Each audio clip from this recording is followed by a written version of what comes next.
تمام كده يا حاج عبد السميع. تمام كله 10. والاستشوار ما شاء الله والحلاقه ما شاء الله 100 100. 10 على 10. وعملت لك كمان الوان يا حاج عبد السميع اهو. بص يا اسطى، بص الالوان عند الزق ما شاء الله 100 100. اي خدمه ثانيه يا حاج عبد السميع؟ لا، حسابك كام؟ انا حسابي 50 جنيه. ليه؟ ده ما 20 جنيه ما فيش غير.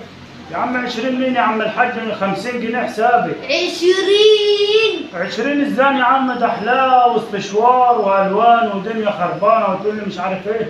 ما 20. مفيش غير 20؟ معكش غير 20 جنيه؟ لا يا عم الحاج انا حسابي 50 جنيه.